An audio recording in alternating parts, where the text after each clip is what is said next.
Bonjour, mes étudiants première année bac sciences expérimentales. Donc, on va continuer le chapitre numéro 2, la communication nerveuse. Donc, dans cette vidéo, on va étudier l'excitabilité, la propriété du nerf, c'est-à-dire l'excitabilité. Donc, et la conductibilité.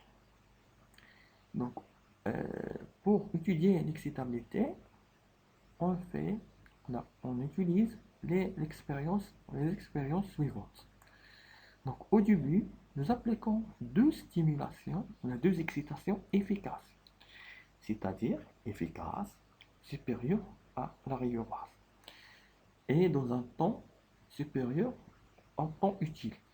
Donc, efficaces, successives, S1 et S2, donc la forme, la figure A, et proximité dans le temps, c'est-à-dire S1 et S2 sont très rapprochés dans le temps.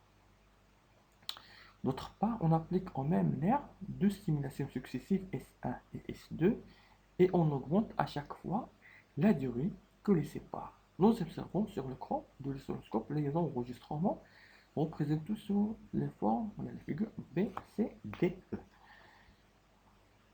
Décrivez les changements de deuxième réponse en fonction de l'intervalle entre la première et deuxième stimulation et conclut la condition nécessaire pour une deuxième réponse similaire à la première réponse. Donc, ايش كنديرو كناخدو واحد لو نير كنديرو ليه ستيمولاسيون الاولى اس 1 وكنديرو ستيمولاسيون الثانيه اس 2 وهذاك لو طون اللي كيفرق بيناتهم اس 1 كنتسنى واحد لو طون اللي هو تي كندير ستيمولاسيون الثانيه اس 2 كنشوف لا ريبونس كندير اس 1 كنكبر لو طون كندير اس 1 كندير ستيمولاسيون وكنتسنى واحد لو طون اللي هو تي 1 كبر من التي كبر من التي كنشوف واش كندير ستيمولاسيون وكنشوف واش كاينه ريبونس كنعاود ندير ستيمولاسيون اس 1 كنحصل على واحد لا ريبونس وكنتسنى واحد لو طون اللي هو تي 2 كبر من تي 1 وكندير ستيمولاسيون الثانيه وكنبقى غادي هكا حتى كنحصل على واحد لا ريبونس. فوالا دونك décrivez les changements.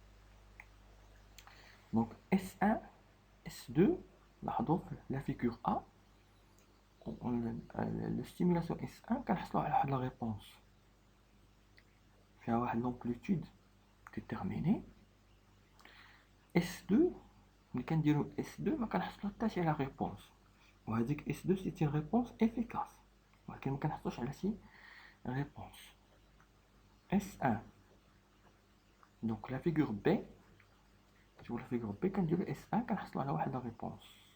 فوالا on obtient une réponse. Après, on stimule le nerf. Après un temps T1,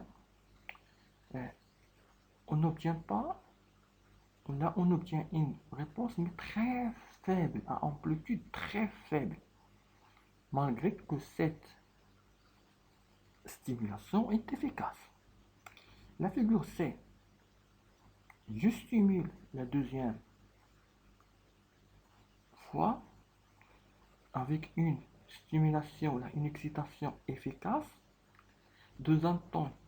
après un temps T2 plus grande, j'obtiens une réponse, mais à une amplitude moyenne. Il n'atteint pas l'amplitude de la réponse S1. La figure D, l'amplitude de la réponse S2 est plus grande, mais elle est inférieure à l'amplitude de la réponse S1. La figure E, maintenant j'obtiens une réponse à une amplitude similaire à l'amplitude de la réponse S1. Bon. Donc, lorsque l'intervalle entre la première et la seconde excitation est très court, aucune réponse n'est enregistrée dans la seconde excitation. plus l'intervalle de temps entre les deux excitations est grand, plus l'amplitude de la seconde réponse augmente jusqu'à l'amplitude de la première réponse. Donc, قبل كنا ندير واحد l'amplitude. Donc, on peut conclure qu'on a deux temps. Le temps, par exemple, le temps T, la figure A, ou la figure B, on a le temps, ما نمشيش نحسن فيه على واحد لا ريبونس واخا تكون هذيك لا ستيميلاسيون افيكاس بون دونك بعدا كنسميو واحد لو طون ريفراكتير ابسولو مطلق ميمكنش نحسو فيه على واحد لا ريبونس نلاحظو عندي في لو طون سي و دي حصلت على واحد j'obtiens une réponse avec un amplitude moyenne. Bon, j'obtiens une réponse. Mais cette réponse n'est pas similaire à la réponse à la première réponse. Donc, avec le temps, on peut l'appeler le temps, c'est la réfractaire, c'est la période réfractaire relative. Donc, si je stimule dans le temps la période absolue, je n'obtiens aucune réponse. Mais si je stimule le nerf dans une période réfractaire relative, j'obtiens une réponse mais faible. Si maintenant je stimule dans un temps supérieur au temps ou à la période réfractaire relative, j'obtiens une réponse. Bien sûr que ces excitations, toutes ces excitations sont efficaces. Donc, on va chercher des excitations de moitié efficaces. Donc, on peut conclure qu'on a deux périodes, deux temps. La période, c'est un temps. Période réfractaire absolue, c'est la période pendant laquelle la fibre nerveuse devient inexcitable à la suite de l'excitation, de deuxième excitation. Donc, on a la deuxième excitation. Mais le cas de la figure A, même, période réfractaire relative, c'est la période pendant laquelle la fibre nerveuse devient excitable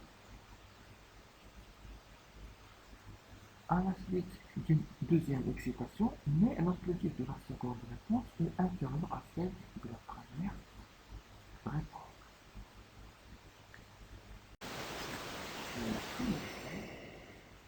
Donc l'intervalle entre deux excitations doit être supérieur à la période réfractaire relative. Pourquoi? Pour obtenir une réponse similaire à la première réponse. Donc, باش نحصلو على واحد الاستجابة تشبه الاستجابة الأولى خصنا نفوت هاد لا بيريود ريفراكتير أ كواليتيف نبداو المقاوم النسبي.